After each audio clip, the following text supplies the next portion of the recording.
राम नाम के जाप से हुआ भविष्यवाणी। अयोध्या के राम मंदिर पर होगा हमला। कलयुग में बताया जा रहा है राम और रावण में अंतर। 2023 को लेकर हुआ अब तक की सबसे भयानक भविष्यवाणी।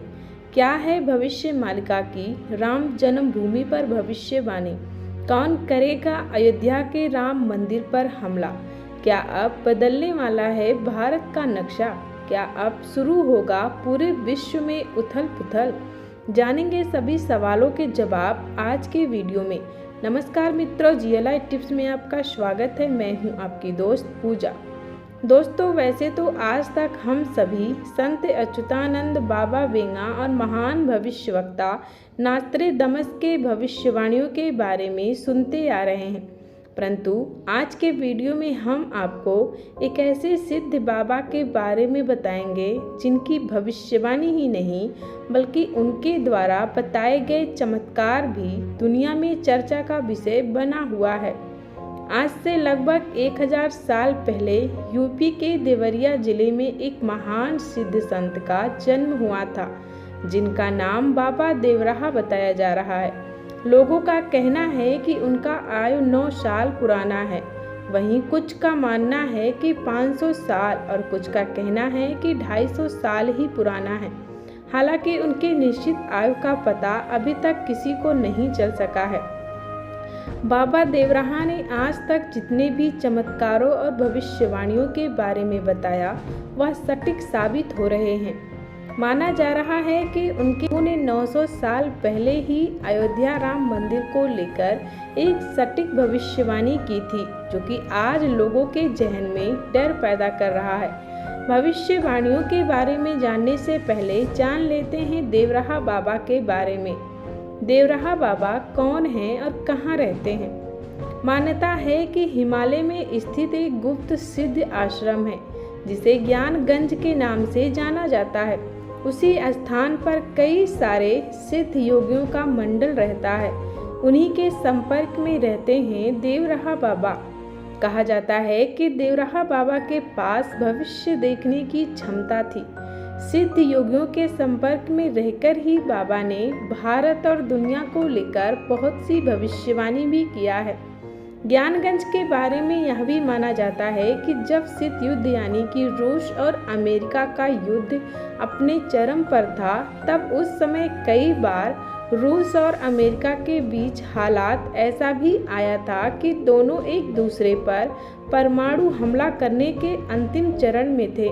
लेकिन इसी सिद्ध मंडल ने धरती को महाविनाश से रोकने के लिए इस युद्ध को टाल दिया। कहा जाता है कि ये सिद्ध मुनि ऋषि मुनि मानव सभ्यता को केवल दिशा देते हैं, उसमें प्रत्यक्ष रूप से हस्तक्षेप नहीं करते।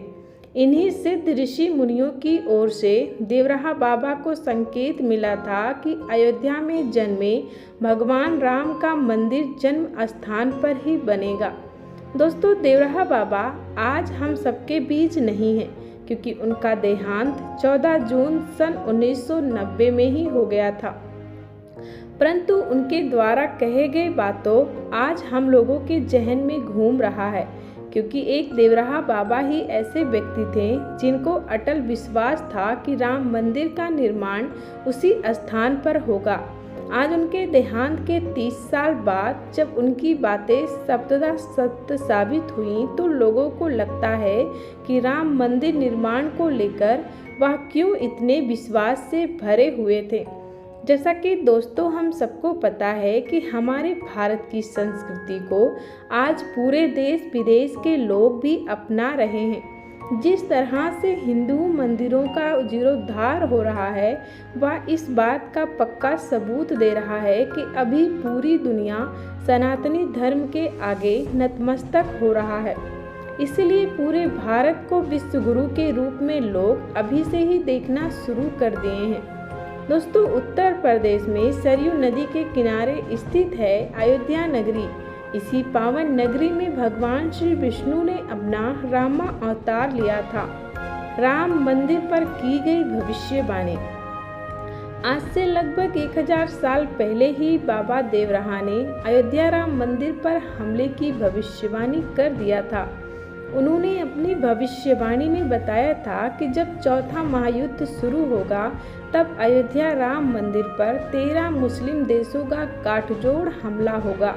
हमला करने का मेन मकसद होगा मंदिर के खजाने को लूटना और मंदिर को ध्वस्त करना, क्योंकि जब चौथा महायुद्ध शुरू होगा तब बहुत से देश भारत के नक्शे से हमेशा के लिए खत्म हो जाएंगे।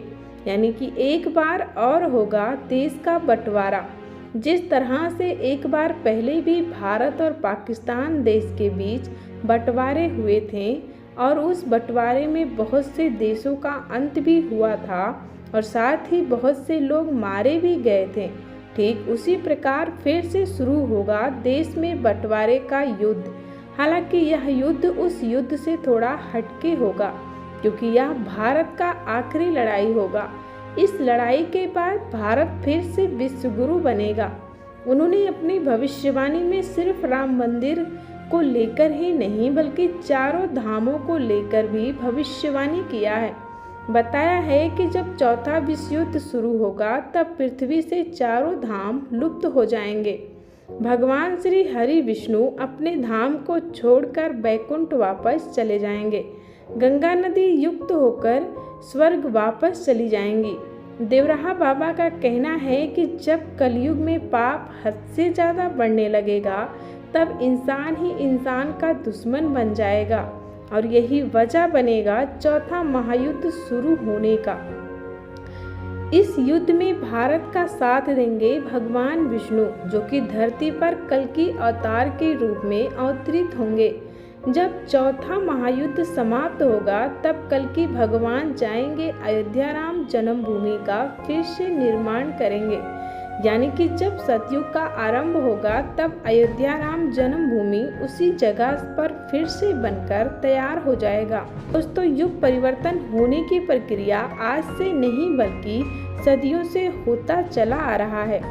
जिस तरह से दिन रात का होना तय होता है, ठीक उसी प्रकार युग परिवर्तन का होना भी पहले से ही तय कर दिया जाता है। जैसे ही कलयुग का अंत होगा वैसे ही सतयुग का आरंभ हो जाएगा, क्योंकि यह प्रक्रिया पहले से ही होता चला आ रहा है। जब सतयुग का अंत हुआ था तब आया था त्रेता युग, और जब त्रेता युग का खात्मा हुआ था तो आया था द्वापर युग। द्वापर युग के अंत के बाद आया कलयुग। इसी तरह युग परिवर्तन के होने की प्रक्रिया सदियों से होता चला रहा है।